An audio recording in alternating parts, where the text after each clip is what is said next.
Shalom semuanya, selamat pagi. Kembali lagi pada renungan pada hari ini tanggal 4 Juni 2025. Sebelum itu kita bersatu di dalam doa. Mari kita bersatu di dalam doa. Tuhan Yesus, kami kembali mengucap syukur karena kami bisa bangun kembali pada hari ini dengan baik tanpa kekurangan apapun. Sebentar lagi kami akan mendengarkan sedikit dari renungan isi firman-Mu. Kiranya Engkau memberkati kami agar kami bisa mendengarkan dengan baik, fokus, dan juga dapat menerapkan isi renungan itu dalam kehidupan sehari-hari.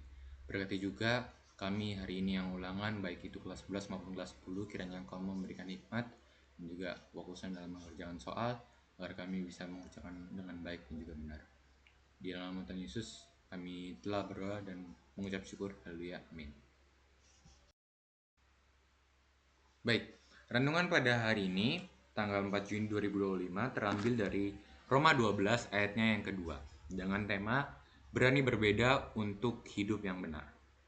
Sekali lagi, dari Roma 12 ayat 2 yang berbunyi, janganlah kamu menjadi serupa dengan dunia ini, tetapi berubahlah oleh pembaharuan budimu, sehingga kamu dapat membedakan manakah kehendak Allah, apa yang baik, yang berkenan kepada Allah, dan yang sempurna. Amin.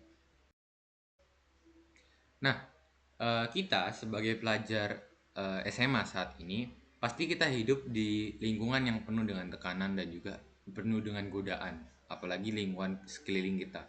Yang dimana di sisi lain kita ingin diterima oleh teman, ingin masuk circle teman, takut dianggap aneh, atau introvert, atau kadang ingin mengikuti tren yang hanya tujuannya agar kita tidak tertinggal dari teman kita. Nah, tapi Tuhan memanggil kita untuk berani berbeda.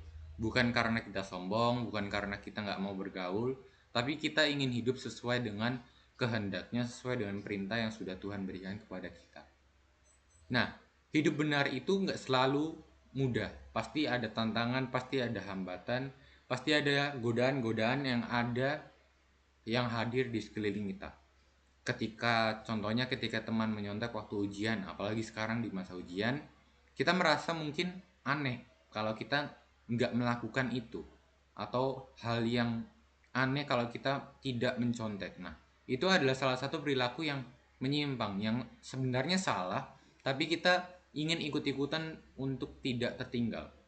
Saat yang lain bergosip contohnya, atau memakai kata-kata kasar waktu berbicara, kita merasa kita nggak bakal ditemani sama mereka, atau kita tidak gaul kalau kita menjaga ucapan atau kita tidak ngomong kotor.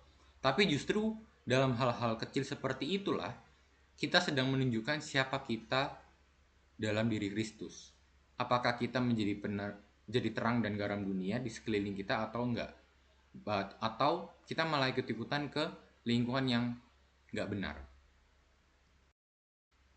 Nah, berani berbeda itu berarti berani berkata untuk tidak saat dunia berkata iya. Berani untuk berkata enggak waktu dunia mengatakan kamu harus ngikut ini. Jadi, jangan dunia yang mengatur kita, tapi kita harus bisa mengatur kita sendiri untuk tidak masuk dalam lingkungan yang enggak baik di dunia ini. Bukan untuk mencari perhatian, bukan untuk caper untuk ke orang kalau kita ini berbeda dengan yang lain, tapi tujuan utama adalah untuk menyenangkan hati Tuhan.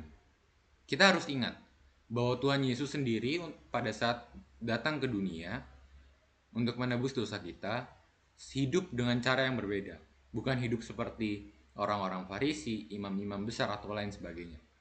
Dan melalui Tuhan kita belajar untuk kita terus tetap teguh dan setia dalam iman dan pengharapan kita. Meskipun banyak sekali godaan, ayo kita contek aja nggak apa-apa. Tapi kalau kita percaya sama mengimani Tuhan dalam diri kita, pasti kita nggak mau melakukan itu meskipun mencontek membuat nilai kita misalnya bagus. Tapi di sisi lain proses kita untuk mencapai nilai bagus itu kan nggak baik. Dan juga malah membuat kita menjadi nggak paham atau bodoh waktu kita mencontek jawaban orang ataupun mencontek dari buku atau internet gitu. Jadi Tuhan Yesus ingin kita untuk bisa berani berbeda terhadap lingkungan kita dan menjadi terang dan garam dunia di lingkungan kita saat ini berada. meskipun lingkungan kita jahat, lingkungan kita nggak toksik dan lain sebagainya, itulah tantangan kita, itulah challenge kita untuk bagaimana kita bisa menjadi terang dan garam dunia meskipun kita di lingkungan yang seperti itu.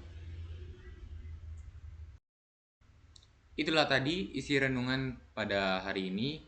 Kiranya kita bisa dapat mengambil poin tentang untuk kita tidak boleh ikut-ikutan dan kita harus menjadi orang yang berbeda, orang yang selalu setia akan rencana dan juga perintah Tuhan. Amin. Sebelum menutup renungan pada pagi hari ini, mari kita bersatu di dalam doa. Mari kita berdoa. Tuhan Yesus, kami kembali mengucap syukur karena kami bisa menyelesaikan dan juga mendengarkan renungan pada pagi hari ini. Kami sadar bahwa banyak sekali godaan-godaan yang ada di lingkungan kami, Tuhan, dan banyak sekali momen dimana kami selalu ikut-ikutan dan juga kami takut ketinggalan tren untuk mengikuti hal-hal yang tidak baik. Tapi setelah mendengar ini Tuhan, kami sadar untuk Tuhan selalu memberikan jalan kepada kami dan kami selalu menghindar dan juga selalu tidak mau ikut jalan Tuhan. Tuhan, berikan kami hikmat, berikan kami pikiran yang baik untuk kami bisa beradaptasi dan juga bersosialisasi di lingkungan yang kami berada saat ini dengan baik dan menjadi terang dan garam dunia di lingkungan kami. Sebentar lagi kami akan melanjutkan aktivitas kami, berkati supaya kami bisa beraktivitas dengan lancar dan sehat tanpa kekurangan apapun. Di dalam nama Tuhan Yesus kami telah berdoa dan bersyukur. Haleluya. Amin. Terima kasih, Tuhan Yesus memberkati.